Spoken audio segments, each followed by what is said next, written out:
El primer sonido que regresó fue el pitido, rítmico, monofónico, indiferente.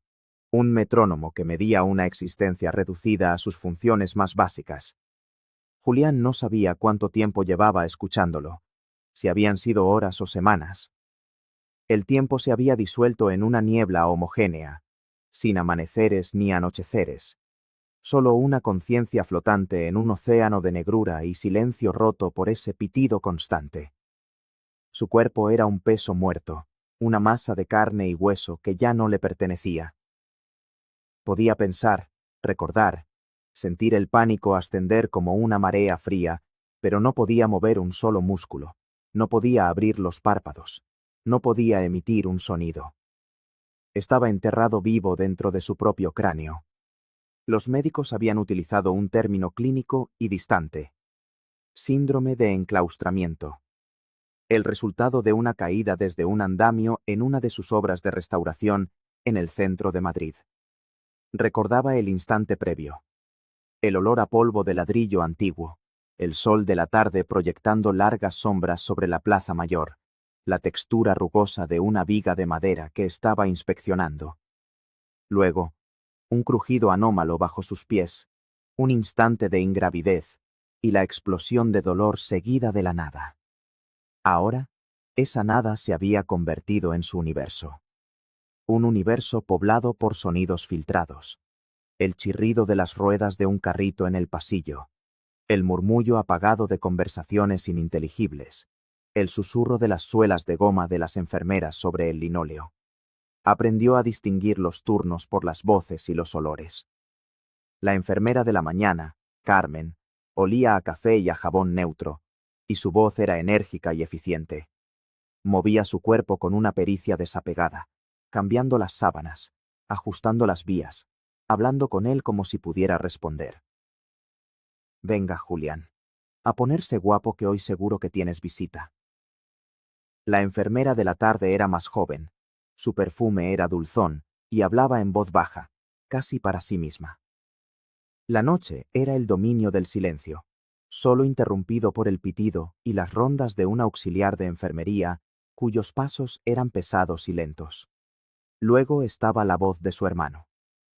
Mateo. La primera vez que lo oyó, una oleada de alivio casi dolorosa recorrió la mente de Julián. Mateo era su único familiar directo. Sus padres habían fallecido años atrás, y la relación entre los dos hermanos, aunque a veces tensa por sus personalidades opuestas, era el único ancla familiar que le quedaba. La voz de Mateo, cuando hablaba con los médicos o las enfermeras, era un modelo de preocupación contenida. Sonaba grave, responsable, teñida de una tristeza que parecía sincera. ¿Algún cambio, doctora?, preguntaba con la entonación justa de esperanza y resignación. No, seguimos igual. Actividad cerebral normal, pero sin respuesta motora. Hay que tener paciencia, Mateo. La voz pertenecía a la que Julián había identificado como la fisioterapeuta, Sofía. Su tono era siempre profesional, directo, sin falsas promesas.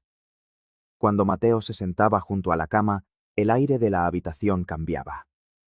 Traía consigo el olor de la calle, un aroma a colonia cara y a tabaco. Al principio, sus visitas eran un monólogo de palabras tranquilizadoras. Estoy aquí, hermano. Tienes que luchar. El estudio te necesita, yo te necesito.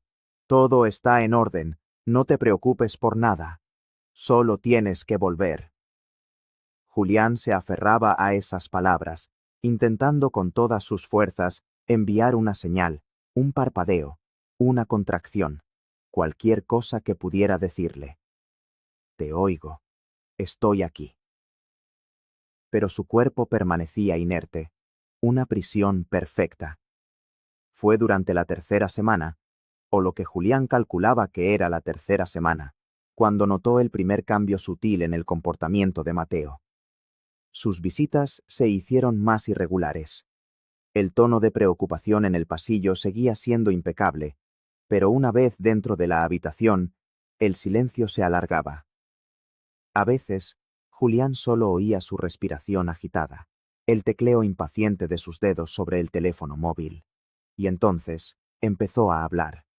No a él, sino más bien al aire, en susurros cargados de una frustración que ya no podía contener. «No puedes hacerme esto, Julián. No ahora», murmuró un día, creyendo que el único oyente era un cuerpo inconsciente. «El proyecto de Gran Vía. Los de Prohogar están presionando. Quieren una decisión ya. ¿Qué se supone que haga? ¿Que les diga que el gran arquitecto está durmiendo la siesta?» Un escalofrío mental recorrió a Julián. El proyecto de Gran Vía era la oportunidad más grande del estudio de arquitectura que habían heredado de su padre. Un conglomerado, Prohogar, quería comprar su pequeño y prestigioso estudio para absorber su cartera de clientes y, sobre todo, su reputación en la restauración de edificios históricos. Julián se había negado en rotundo. Para él, vender el estudio era vender el legado de su padre, su propia identidad profesional. Mateo, en cambio, siempre había visto la oferta como una liberación, una oportunidad de obtener un dinero rápido y deshacerse de la presión de estar a la sombra de su hermano mayor. Los susurros de Mateo se convirtieron en un goteo constante de veneno. Cada visita revelaba una nueva capa de resentimiento. Siempre igual. Tu moralidad, tus principios. El purista que no se mancha las manos de dinero.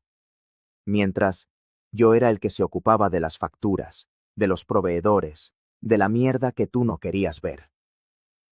Julián escuchaba, atrapado en su silencio, y el alivio inicial de tener a su hermano cerca se transformó en un horror helado.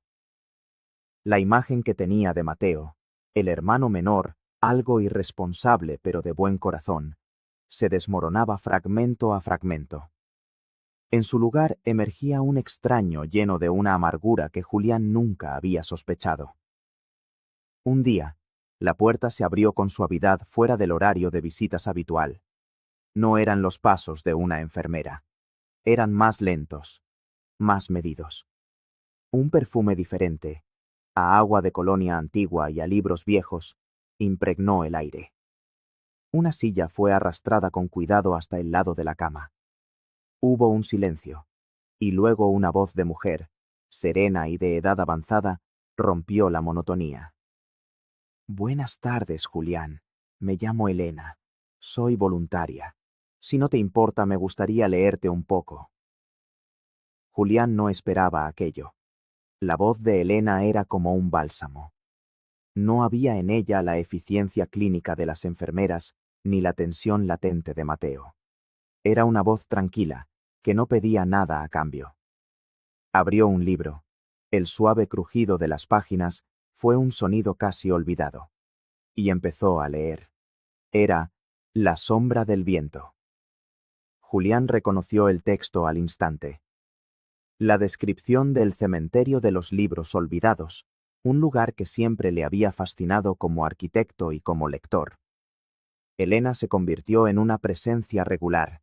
Venía 3 veces por semana, siempre a la misma hora. Leía con una dicción clara, sin dramatismos, dejando que las palabras hicieran su trabajo. Nunca le hablaba como a un enfermo. Le hablaba como a un igual que, por circunstancias, no podía responder. A veces, dejaba de leer y simplemente comentaba el tiempo o alguna noticia sin importancia del periódico. «Hoy hace un día de sol espléndido en Madrid, de esos que invitan a pasear por el Retiro», dijo una vez. Y por un instante, Julián casi pudo sentir el calor del sol en su piel. La presencia de Elena hacía las visitas de Mateo aún más insoportables. El contraste entre la calma desinteresada de la anciana y la toxicidad creciente de su hermano era abismal.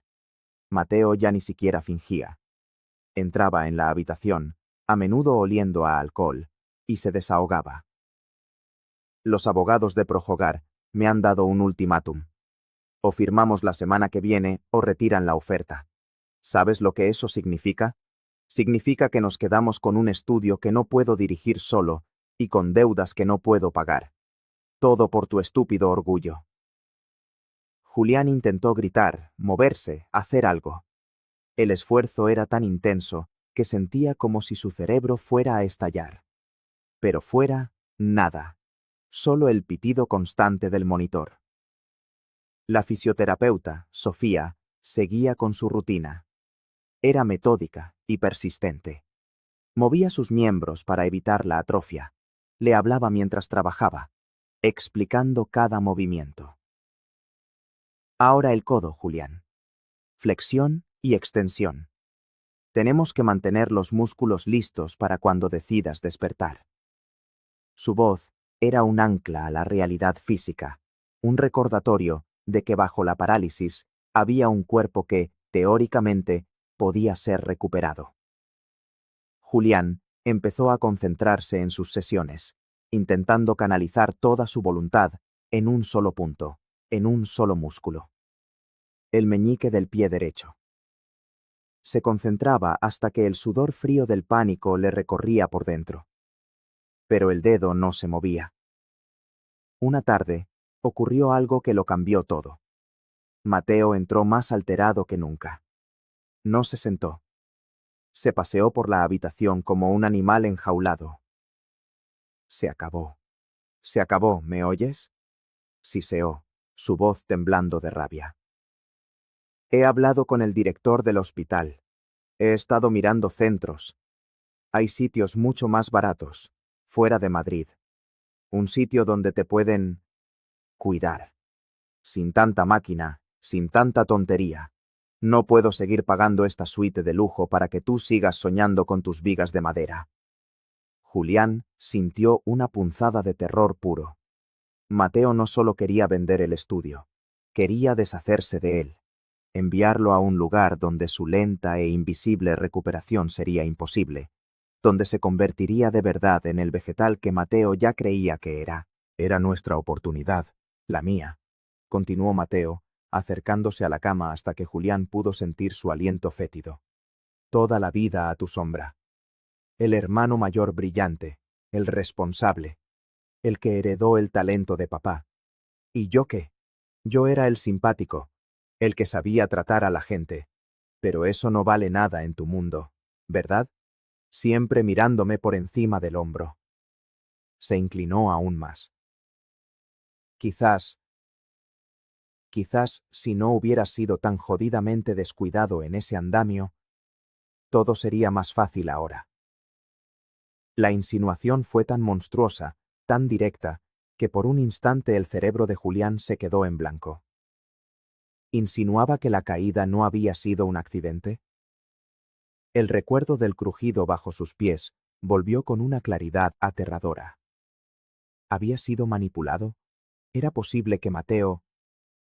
En ese preciso instante, la puerta se entreabrió. Era Elena, que llegaba para su sesión de lectura. Se detuvo en el umbral, percibiendo la atmósfera cargada. Mateo se enderezó de golpe, su rostro una máscara de sorpresa y furia mal disimulada. «¿Qué hace usted aquí? Es horario restringido», espetó.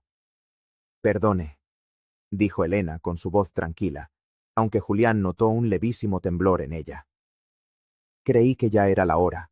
Volveré más tarde». No se fue del todo. Julián oyó cómo se quedaba en el pasillo, fuera de la vista. Mateo, recompuesto, lanzó una última mirada de desprecio a la figura inerte de su hermano y salió de la habitación, pasando junto a Elena sin mirarla. Cuando la anciana entró finalmente, el silencio en la habitación era denso. Se sentó en su silla de siempre, pero no abrió el libro. Se quedó mirando a Julián, su rostro lleno de una preocupación profunda. Julián, por su parte, estaba sumido en un torbellino de horror y rabia, y en medio de esa tormenta, algo ocurrió. Una lágrima solitaria, caliente y salada, se deslizó desde la comisura de su ojo derecho y recorrió su sien hasta perderse en el pelo. Elena lo vio. Se inclinó ligeramente, sin decir una palabra. Observó la lágrima con una atención infinita. Luego, su mirada se desvió hacia el monitor cardíaco. El pitido, normalmente estable en unos 70 latidos por minuto, se había acelerado. Marcaba 95. Elena no dijo nada. No llamó a ninguna enfermera. Simplemente se quedó allí, sentada en silencio, durante casi una hora. Cuando se fue, no dijo su habitual, hasta el jueves, Julián. Solo le apretó suavemente la mano inerte y susurró: «Eres muy fuerte». Al día siguiente, durante la sesión de fisioterapia, Sofía estaba diferente. Normalmente era directa y se centraba en el trabajo físico. Pero ese día, mientras movía su pierna, le habló en un tono más bajo, más personal. «Elena vino a verme anoche», dijo en voz baja. «Me dijo que te vio llorar y que tu ritmo cardíaco se alteró después de que tu hermano se fuera». Hizo una pausa, observando el rostro de Julián con una intensidad nueva.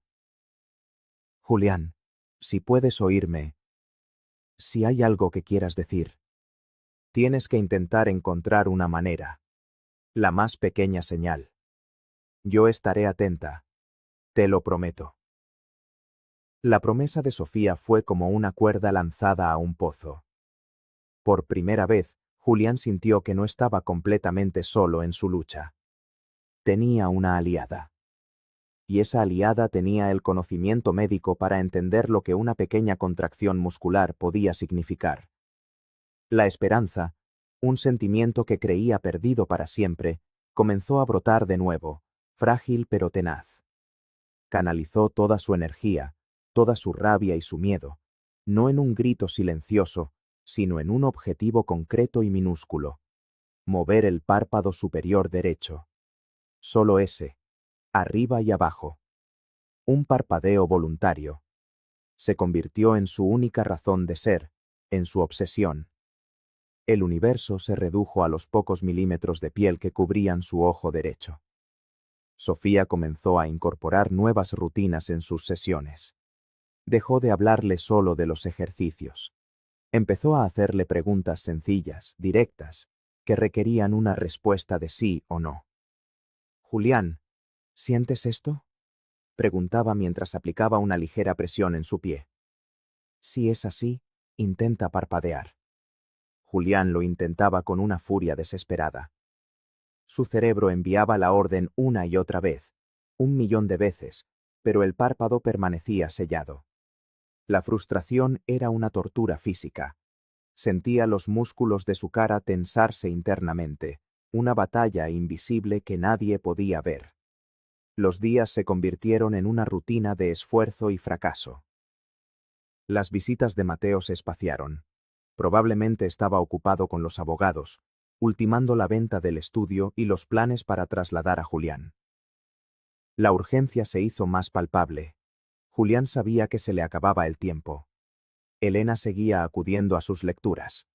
Pero ahora había algo más en sus visitas. A menudo, simplemente se sentaba en silencio, observándolo, como si su mera presencia pudiera transmitirle fuerza. Un día, en lugar de leer, le habló de su propia vida. Le contó que había perdido a su único hijo en un accidente de tráfico 30 años atrás. «Era arquitecto, como tú», dijo con una voz suave y melancólica. Le encantaban los edificios antiguos. Decía que tenían alma. «Por eso vengo aquí. Me hace sentir que, de alguna manera, sigo hablando con él». Julián escuchó, y por primera vez en mucho tiempo, sintió una conexión humana profunda, una comprensión que iba más allá de las palabras. Fue una tarde de jueves, casi un mes después de la conversación con Sofía. Ella estaba trabajando en su mano derecha, flexionando sus dedos uno por uno. «Vamos a probar otra vez, Julián», dijo en voz baja. «¿Me estás escuchando?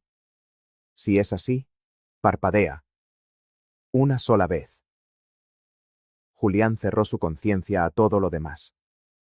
Al pitido del monitor, al olor a desinfectante, al peso de su propio cuerpo. Se concentró en ese único punto, en el músculo elevador del párpado. Imaginó la orden viajando desde su cerebro, bajando por la médula espinal, un impulso eléctrico buscando un camino bloqueado. Empujó con toda la fuerza de su ser, con el recuerdo del rostro de su padre, con la imagen de los planos de su último proyecto, con el sonido de la voz de Elena, con el odio puro hacia Mateo. Y entonces ocurrió. Un movimiento minúsculo, casi imperceptible. Un temblor. Y luego, el párpado derecho se alzó, apenas un par de milímetros, antes de volver a caer. Fue un movimiento torpe, espasmódico, pero fue voluntario. Fue una respuesta. Sofía contuvo la respiración. Su mano se detuvo sobre la de Julián.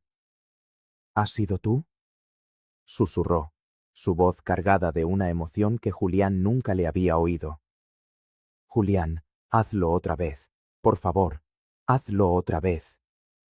Con un esfuerzo que le dejó mentalmente exhausto, Julián lo repitió. El párpado se alzó y cayó. Un parpadeo. Sofía soltó su mano y se enderezó.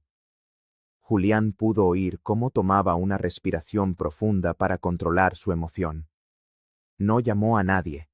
No corrió por el pasillo.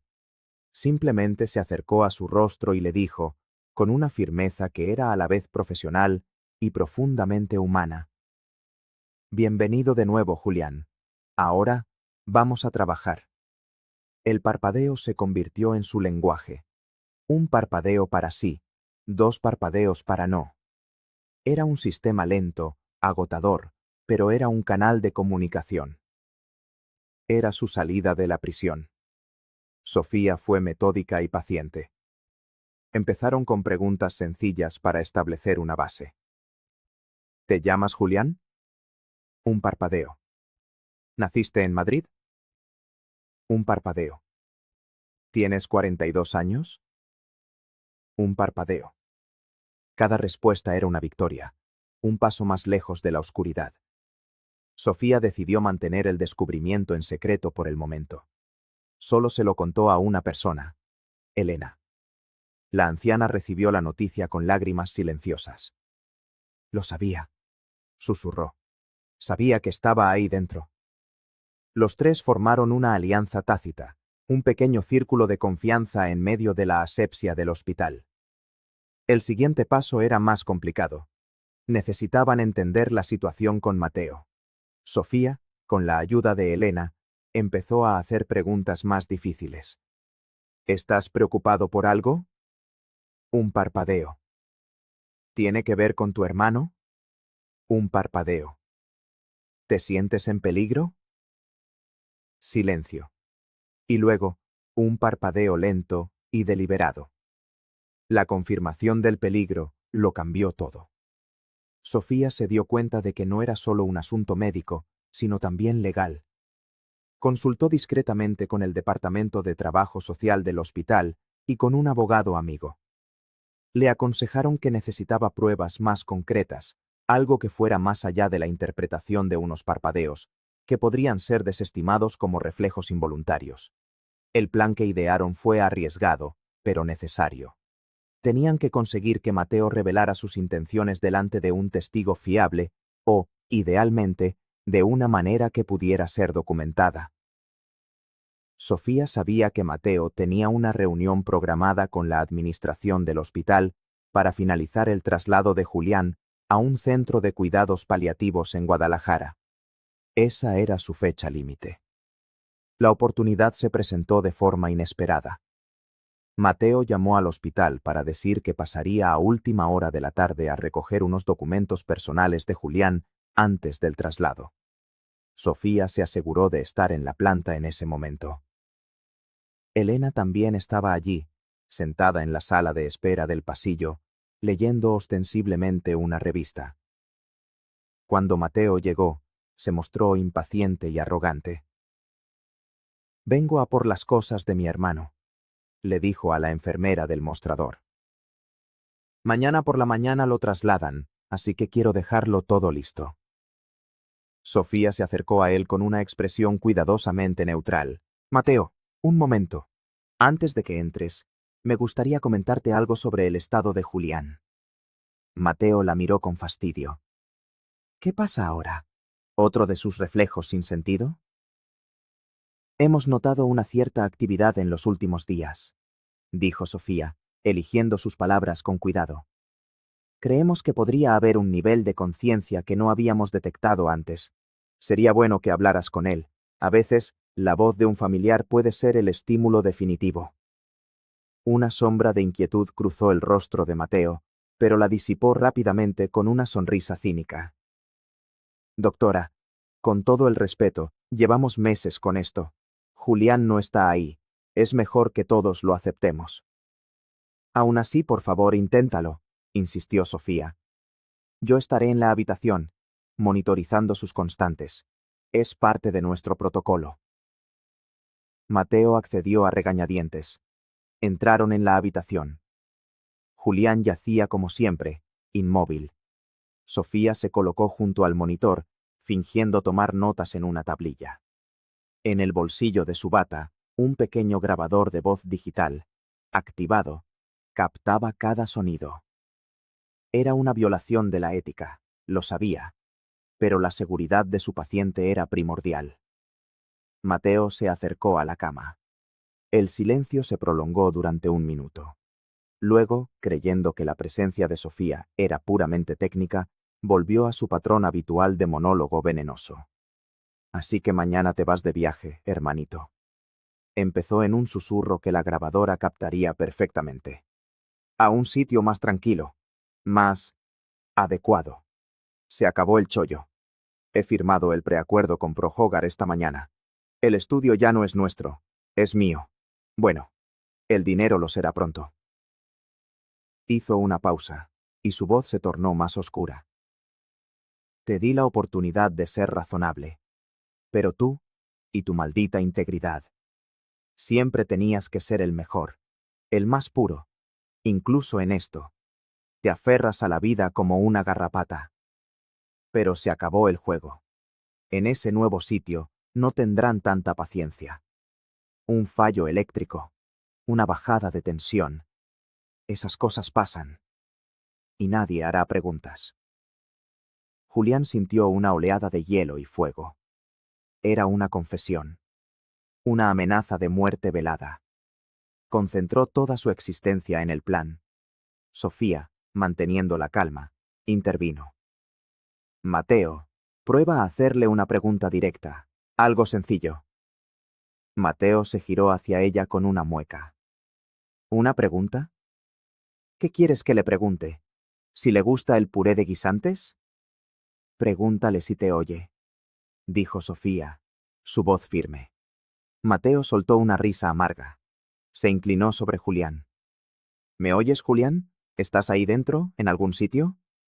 Con un esfuerzo titánico, Julián parpadeó una vez. Mateo se quedó helado. Miró a Sofía, luego otra vez a Julián. Ha sido un espasmo. Pregúntale otra cosa, insistió Sofía. ¿Sabes que voy a vender el estudio? Preguntó Mateo, su voz ahora tensa. Un parpadeo. El color desapareció del rostro de Mateo. La arrogancia se evaporó, reemplazada por un pánico creciente. ¿Oíste lo que acabo de decir sobre el nuevo centro? Un parpadeo lento, deliberado, lleno de todo el odio y la acusación que Julián sentía. Mateo retrocedió un paso, tropezando con sus propios pies. Su mirada iba de la cara inmóvil de su hermano a la de la fisioterapeuta, que lo observaba con una frialdad acusadora. La verdad de la situación le golpeó con la fuerza de un impacto físico. Julián lo había oído todo. Cada palabra, cada amenaza, cada gramo de resentimiento. No era un cuerpo vacío. Era un testigo silencioso. No, no es posible, balbuceó Mateo. Estáis locos. Es una farsa. Sofía no dijo nada. Simplemente apagó la grabadora de su bolsillo con un clic audible.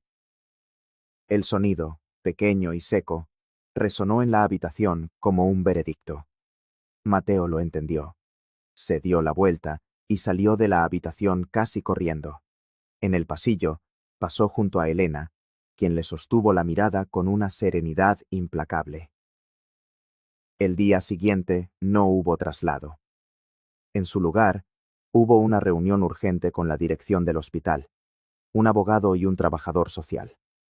La grabación de Sofía, aunque de dudosa legalidad para un juicio, fue suficiente para que el hospital tomara medidas inmediatas. Se le prohibió a Mateo el acceso a Julián y se inició una investigación interna. Con el testimonio de Sofía y Elena y la comunicación establecida con Julián, los abogados de este último, contactados por el hospital, tomaron el control de la situación. La venta del estudio fue paralizada. Los planes de Mateo se desmoronaron por completo.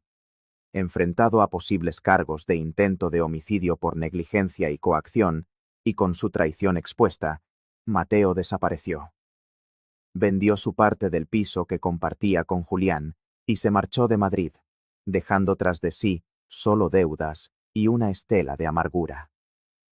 Para Julián, la partida de Mateo no fue una victoria, sino el final de un capítulo doloroso.